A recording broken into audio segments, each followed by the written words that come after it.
Hey, what's up, everybody? It's Charleston, and welcome you guys to another episode of the Dreamerspro Show, where we cover everything from sports, hot topics, classic debates, entertainment, and when we give you guys a fresh perspective on things and how we see them. And boy, oh boy, we have an episode here for you guys today.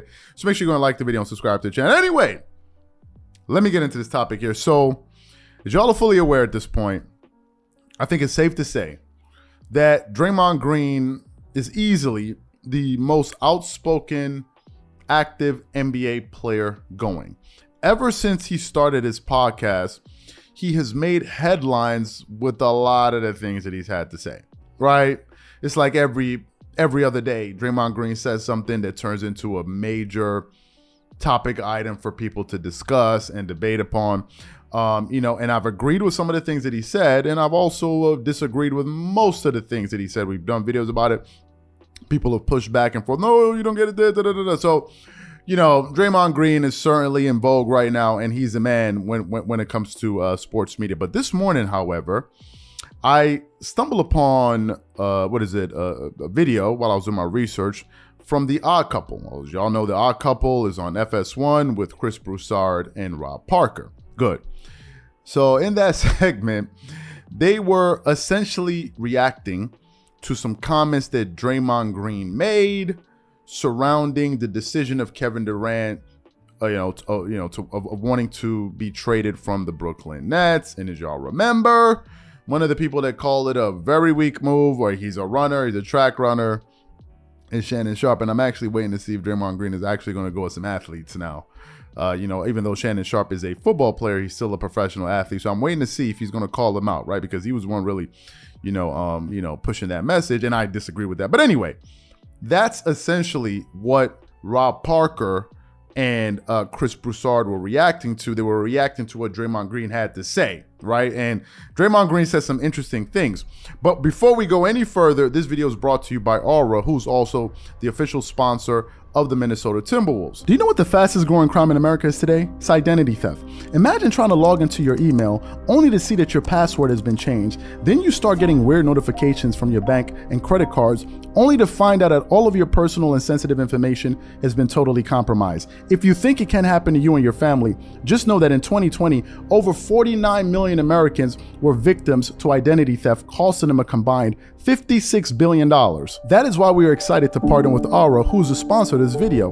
Aura is the #1 identity theft and financial fraud protection. Aura monitors the dark web and alerts you if any of your passwords and accounts have been breached. And funny enough, after using Aura, I discovered some of my credentials were floating around in the dark web, and the app showed me exactly when and where the breach happened. In addition, Aura allows you to set spending alerts, and they'll notify you of any suspicious transactions. Aura is 4 times faster than any of its competitors in alerting you if someone is trying to open a credit card or obtain a loan using your name. And remember this, every 14 seconds, someone becomes a victim of identity fraud.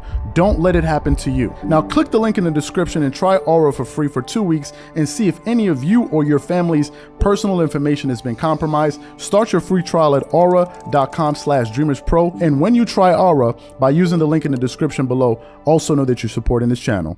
Thank you. So, for those of you who missed the response that Chris Broussard and Rob Parker had to make as it pertains to Draymond Green's comments, take a listen to this here, and then we're going to really come back and unpack it. So take a listen to that.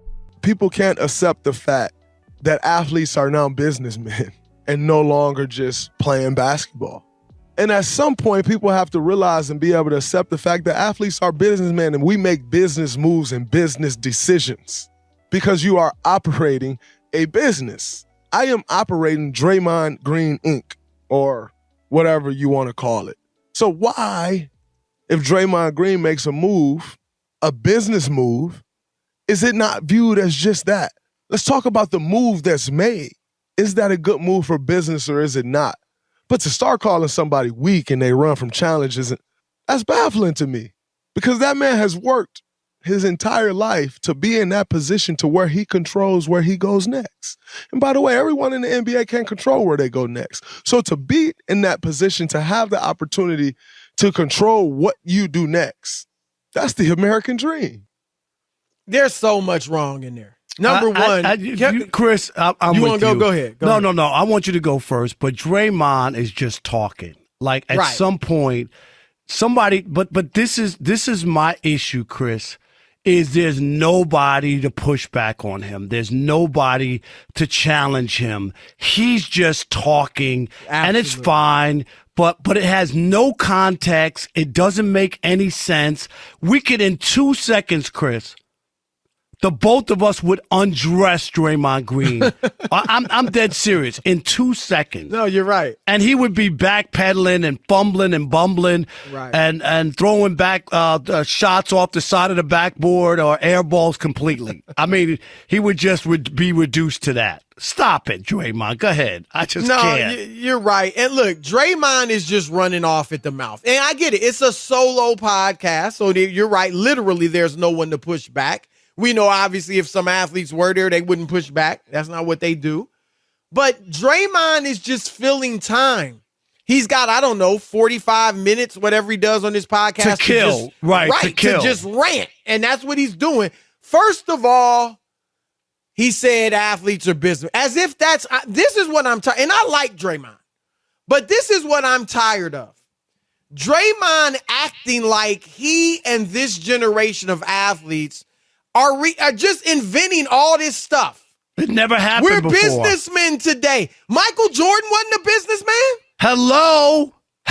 And he's still a businessman, and he's a billionaire. He owns a basketball team. Hello? Jordan Brand is still destroying all the current players. All of them. Of their shoe sales. And Magic Johnson is a businessman. Hello? Is this on? Rob, here's how much of a businessman Magic Johnson was. Magic Johnson made about $40 million playing in the NBA.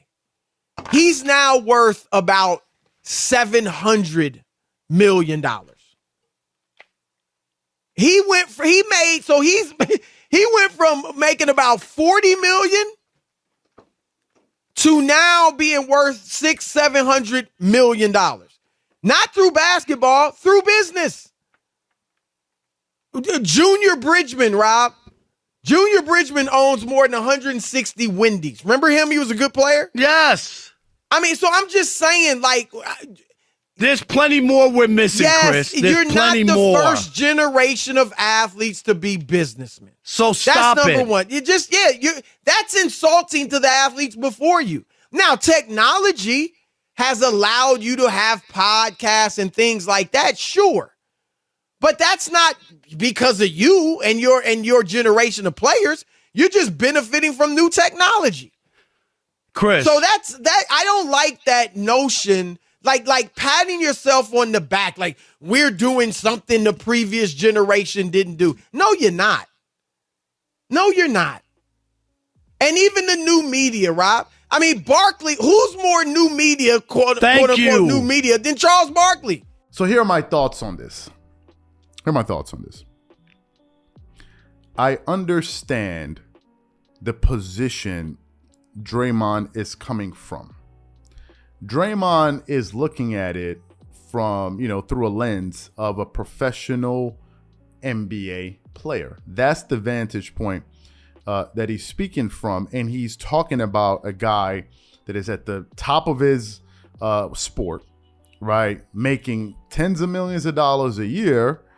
And therefore, he's talking about, he's looking at it from a standpoint of, not just being an NBA player, but also being a brand, right? And a business, right? Because you're able to garner so many business opportunities just because of the position that you're in. So I think Draymond is speaking about it from that standpoint, and I totally understand that. However, I don't believe that he's looking at it from a team aspect, from a competitive aspect, and from a fan's perspective. I think he's just speaking from that vantage point. And some people can say, hey, you can't fault him for that because he can only be in his own shoes, right? So people can make that argument, but that's the point I think he was making. However, I don't think he's looking at it from those other viewpoints that I just brought up.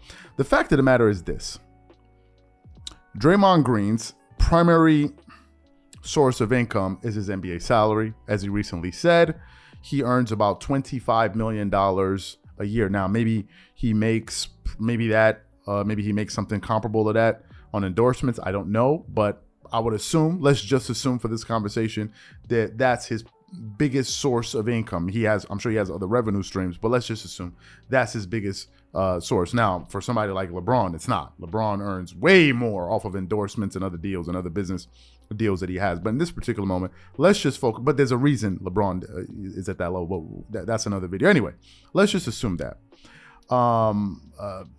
So the problem then becomes, if you start to pay attention or give more of your attention to other things off the basketball court, it could then jeopardize the primary vehicle that's getting you to the position that you are in. Remember, basketball is kind of your first calling card. It's what really brought you to the table. I'll give you another example of this. Think of Kanye West.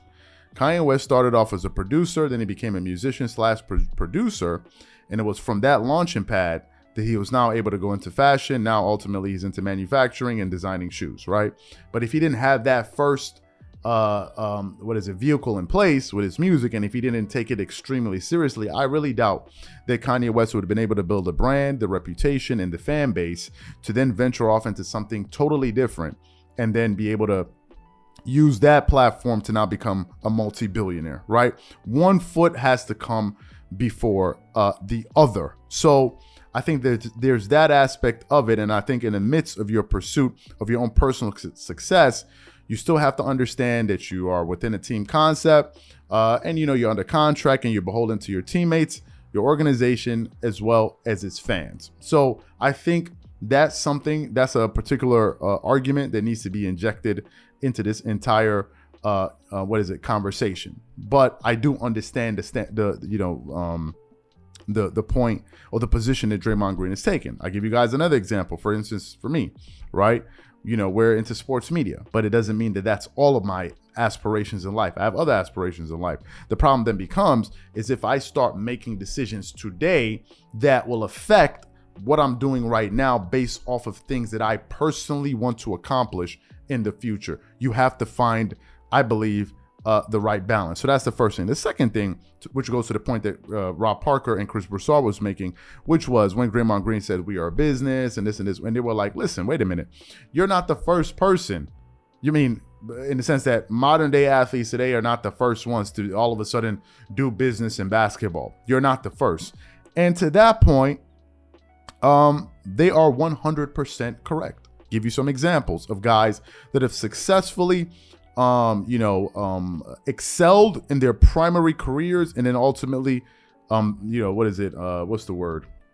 transitioned into a second career, and in some cases did both. Give you some examples. Michael Jordan.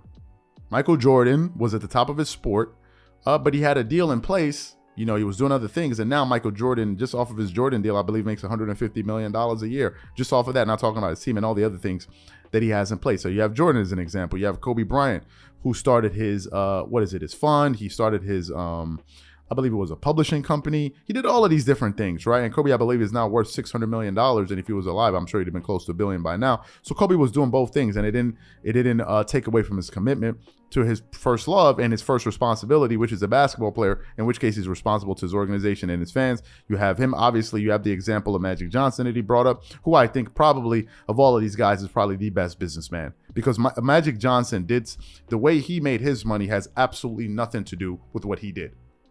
Magic Johnson went into real estate. He went into the cinema business. He went into the entertainment business. He went into food and beverage with Starbucks. He went into totally different businesses. And if you look at the amount of money that he amassed over his playing career, like Chris Broussard said, for him to now have that net worth, it is truly remarkable. I think Magic Johnson is probably arguably the best businessman basketball player of all time.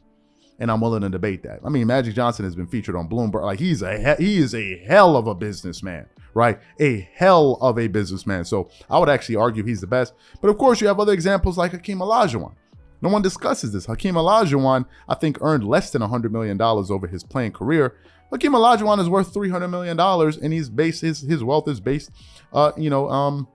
is based in real estate, right? So obviously, these are not the first examples of it, right? So I think to that point, when Chris Broussard and Rob Parker is like, you're not the first to do it, they are 100% correct about that, right? They're 100%. And then of course you have people like Floyd Mayweather who are just, these guys are, they dominate their own space in a different way. So the point is I can understand both sides. I get both sides. I understand Draymond Green's perspective, and I understand Rob Parker's and Chris Broussard's perspective. So really, the question then becomes, what do you guys think about this? What do you think about the points that Draymond Green had to bring up? What do you think about the points that Rob Parker brought up, especially when he said Draymond Green, he's just talking and he has no one to challenge him, and he only goes to platforms where people are going to agree with him? To me, I think, listen, maybe you should invite him on your show or vice versa, and then we can really get some interesting comments. Whatever you guys think, please leave your thoughts in the comment section. Catch you all on the next episode.